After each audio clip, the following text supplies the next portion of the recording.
Yes, आपने बिल्कुल सही पढ़ा है। ये एक बायस सिलेक्शन है। एशिया कप के लिए 15 खिलाड़ियों की लिस्ट सामने आ चुकी है और इस लिस्ट में जो 3 डिजर्विंग खिलाड़ी होने चाहिए थे उनका नाम नहीं है।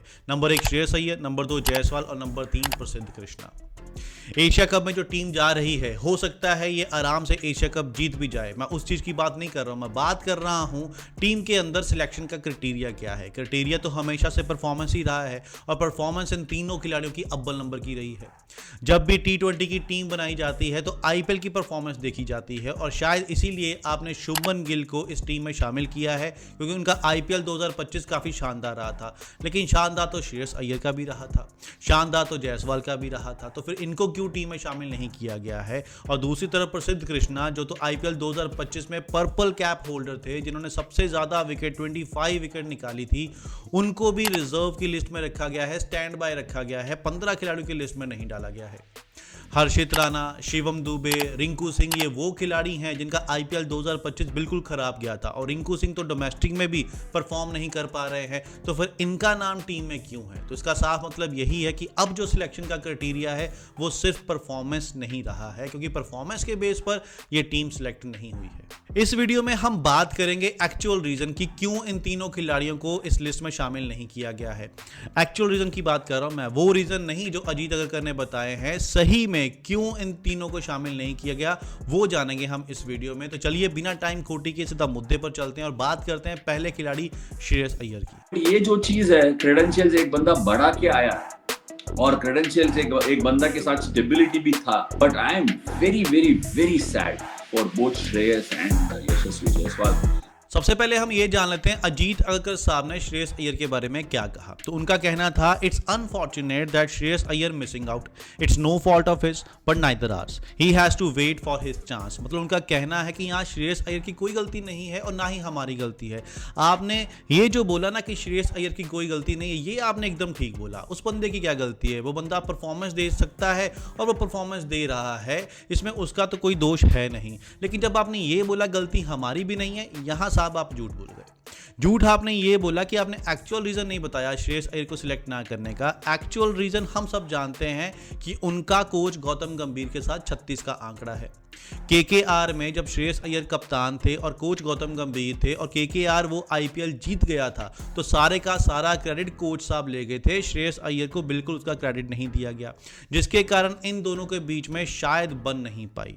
एक और कारण है कि श्रेयस अय्यर जो है वो मैनली नेचर के हैं, उनका जो एटीट्यूड है वो मैन वाला एटीट्यूड है, वो अपने इंस्टिंक्ट पे चलते हैं। अगर वो कप्तान है, उनको फील्ड में अगर लगेगा कि भाई साहब मुझे इसको ओवर देना है, तो वो अपने इंस्टिंक्ट के हिसाब से उसको ओवर देंगे, वो कोच के कहने पर नहीं चलेंगे। और शायद इसलिए कोच और श्रेयस अय्यर के बीच में बन नहीं पा रही है, ये इसका एक्चुअल रीजन। तो जब तक टीम इंडिया के कोच गौतम गंभीर हैं, तब तक श्रेयस अय्यर की टीम इंडिया में वापसी होना बहुत मुश्किल है। ODI में आपकी मजबूरी है जो आपको श्रेयस अय्यर को खिलाना पड़ता है, नहीं तो श्रेयस अय्यर ने इंग्लैंड ODI सीरीज से पहले ये कह दिया था कि मुझे तो इस मैच में ये खिलाने नहीं वाले थे। वो तो विराट कोहली इंजर्ड हो गए, इसलिए श्रेयस अय्यर को मौका मिल गया और उस मैच में उन्होंने स्कोर बना दिए, तो मजबूरी में उनको उस टीम में रखा जा रहा है। श्रेयस अय्यर को चैंपियन ट्रॉफी में खिलाया गया, उस बंदे ने इतनी कमाल की परफॉर्मेंस दी कि मजबूरी में उनको टीम से निकाल ही नहीं पा रहे हैं। और अदरवाइज अगर वो 4-5 मैच में फ्लॉप हो गए तो आप देख लेना श्रेयस अय्यर को ODI से भी ड्रॉप कर दिया जाएगा, क्योंकि गौतम गंभीर चाहते ही नहीं है कि टीम का हिस्सा श्रेयस अय्यर हो। चलो अब जायसवाल की बात कर लेते हैं कि जायसवाल को टीम से बाहर क्यों रखा गया है। जायसवाल जो T20 वर्ल्ड कप जीती हुई टीम का हिस्सा था, जिसको as a third opener team में रखा गया था। हम सब जानते हैं वर्ल्ड कप में रोहित और विराट कोहली ओपनिंग किया करते थे और इसके बाद अगला जो मौका मिलने वाला था वो जायसवाल को ही मिलने वाला था। ये दोनों खिलाड़ी तो रिटायर हो गए, लेकिन जायसवाल को अभी तक मौका नहीं मिला है। जब अगरकर साहब से पूछा गया कि जायसवाल को क्यों बाहर रखा गया है, तो उन्होंने कहा अभिषेक और जायसवाल में से किसी एक को ही चुनना था और अभिषेक ने बहुत अच्छी परफॉर्मेंसेस दी हैं और एक कप्तान के लिए एक्स्ट्रा एडवांटेज ये है कि अभिषेक बॉलिंग भी कर सकता है, इसलिए हमने जायसवाल से पहले अभिषेक को मौका दिया है। भाई साहब ये तो आपने चलो रीजन बता दिया, लेकिन एक्चुअल रीजन ये था कि आपने शुभमन गिल को टीम में लेके आना था। शुभमन गिल को लेके आना था और उसको खिलाना भी था, इसलिए आपने उसको वाइस कप्तान भी बना दिया ताकि वो प्लेइंग 11 का हिस्सा रहे। और खिलाने के बाद आप उसको किसकी जगह पे टीम में ऐड करोगे, आपने इशारे में वो भी बता दिया कि संजू सैमसन को इसलिए आप खिला रहे थे क्योंकि शुभमन गिल और जायसवाल अवेलेबल नहीं। तो क्या संजू सैमसन ने परफॉर्मेंसेस नहीं दी थी? अगर अभिषेक शर्मा ने परफॉर्मेंसेस दी हैं तो फिर तो संजू सैमसन ने भी परफॉर्मेंस दी है। आप आपने ये बात संजू के लिए क्यों नहीं बोली कि संजू ने भी परफॉर्मेंस दी है, इसलिए हम शुभमन गिल को इस टीम का हिस्सा नहीं बना रहे हैं? तब आप अपनी बात को चेंज कर लेते हो। वो कहते हैं ना कि एक झूठ को छिपाने के लिए 100 झूठ बोलने पड़ते हैं, वही हिसाब इस टाइम पे अजीत अग्रकर साहब का हो चुका है। अब शुभमन गिल जो ओपनिंग करेंगे अभिषेक शर्मा के साथ, आप लेफ्टी और राइटी कॉम्बिनेशन बनाने के लिए अभिषेक शर्मा को टीम में रखा हुआ है। अगर यही संजू सैमसन लेफ्ट हैंड बल्लेबाज होते तो आप शायद अभिषेक के लिए ये बात कह रहे होते कि अभिषेक को इसलिए खिलाया गया है क्योंकि शुभमन गिल और जायसवाल अवेलेबल नहीं थे। अगर शुभमन और जायसवाल दोनों अवेलेबल नहीं थे, अब तो दोनों अवेलेबल हैं, तो फिर अकेले शुभमन ही टीम का हिस्सा क्यों बने, जायसवाल टीम का हिस्सा क्यों नहीं बने? भाई रीज़न तो देना है तो कुछ अच्छा रीज़न दो, कम से कम जस्टिफाई तो लगे। लेकिन ये जो आपने रीज़न दिया है तो जस्टिफाई भी नहीं लग रहा है। और सबसे बड़ी बात तो ये है कि शुभमन और जायसवाल अवेलेबल क्यों नहीं थे? क्या वो इंजर्ड थे? नहीं, वो इंजर्ड नहीं थे। आपने उसको T20 का हिस्सा ही नहीं बनाया था, आपने उनको ड्रॉप किया था।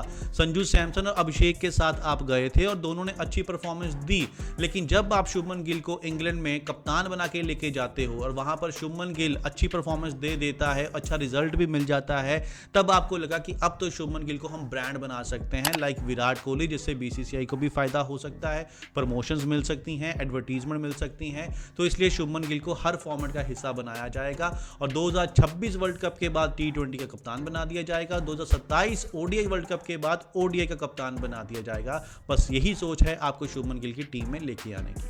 अब बात कर लेते हैं प्रसिद्ध कृष्णा की। भाई साहब, प्रसिद्ध कृष्णा जो IPL में मोस्ट विकेट टेकर गेंदबाज है, जिसने 15 मैच में 25 विकेट निकाली हैं, पर्पल कैप होल्डर है, आपने उसको सिलेक्ट ना करके हर्षित राणा को सिलेक्ट कर लिया।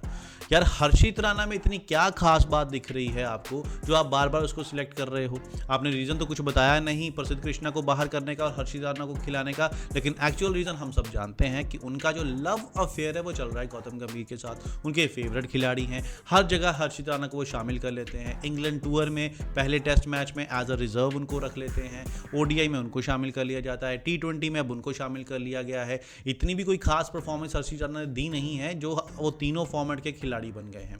जो खिलाड़ी 25 विकेट लेकर बैठा हुआ है, हर्षित राणा उसकी परफॉर्मेंस के आसपास भी नहीं आया IPL 2025 में, आपने उसको छोड़कर हर्षित राणा को मौका दे दिया। भाई कमाल है आपकी सोच, और दाद देनी पड़ेगी आपकी सिलेक्शन की। तो जाते जाते बस इतना कहना चाहूंगा, श्रेयस अय्यर जैसे टैलेंटेड खिलाड़ी को टीम इंडिया से बाहर देखकर दुख होता है, इसलिए कुछ इस टाइप की वीडियो बनानी पड़ती है। हमारी कोई दुश्मनी नहीं है गौतम गंभीर के साथ, लेकिन जब पर्सनल इश्यूज सिलेक्शन में आ जाते हैं तो भाई साहब फिर बात तो करनी ही पड़ती है। श्रेयस अय्यर को अगर टीम में वापसी करनी है तो सिर्फ 2 काम करने पड़ेंगे, या तो वो शुभमन गिल जैसी PR एजेंसी हायर कर लें, अपनी PR करवाएं, सिर्फ उसी में मुझे कमी लग रही है क्योंकि परफॉर्मेंस में तो आपकी कोई कमी नहीं है, या फिर आप 2027 तक वेट कीजिए क्योंकि तब तक गौतम गंभीर टीम इंडिया के कोच हैं। जब वो कोचिंग से हट जाएंगे तो फिर आपको मौका भी मिल जाएगा। तो चलिए आज की वीडियो में इतना ही, अगली वीडियो में नए टॉपिक के साथ मिलेंगे। जाते जाते आप सबको शुभकामनाएं, आपका दिन मंगलमय हो। जो वीडियो देख रहा है उसका भी, जो नहीं देख रहा उसका भी।